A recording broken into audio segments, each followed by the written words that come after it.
Cinema প্রযোজনা করেছেন, পরিচালনা করবেন কিনা? কিছুদিন আগে তো জানিয়েছিলেন নাটক প্রযোজনা করবেন, সেটা নাটক নিয়ে তুই প্রশ্ন করিস না। 30 সেকেন্ড একটা বিষয় একটু বলতে পারবেন আমার অন্য একটা প্যাকেজের জন্য শর্ট হিসেবে? না, পরিচালনা অনেক জ্ঞানের ব্যাপার। আমার জ্ঞান আছে আমি অভিনয় করার ক্ষেত্রে, আর প্রযোজকের ব্যাপারটা হচ্ছে যে যতটুকু দেখেছি এখানে প্রযোজকদের কিছুই করার থাকে না। শিল্পী কলাকৌশলীরা যখন অনেক বেশি পজিটিভ হয় তখন আসলে প্রযোজকদের রিল্যাক্স ছাড়া কিছুই করার থাকে না।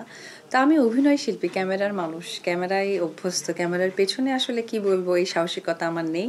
সুতরাং এটা করার ইচ্ছেটা আমার নেই, জানিও না কখনো হব কিনা, তবে ব্যক্তিগতভাবে একদমই পরিচালনা করার ইচ্ছা নেই। আচ্ছা, একটা লাস্ট প্রশ্ন, সেটা হচ্ছে আজকে যেহেতু আমরা একটা শুটের মধ্যে আসছি, তো এই শুট নিয়ে যদি বলতেন, মানে কিসের শুট এবং এর প্রোডাক্ট কেমন?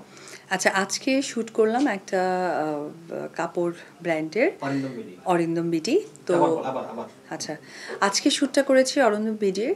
তো তাদের বেশ কিছু পূজার কালেকশন ছিল, সেই পূজার কালেকশনটাকেই আসলে আমি ফুটিয়ে তুলেছি অভিনয়ের মধ্য দিয়ে বা আমার ড্রেস আপ পরার মধ্য দিয়ে, যে আসলে সামনে যেহেতু পূজা কালেকশনে কীরকম মানুষকে প্রেজেন্ট করা দরকার, যেটা আমাদের কাজ সেটাই আমি করেছি।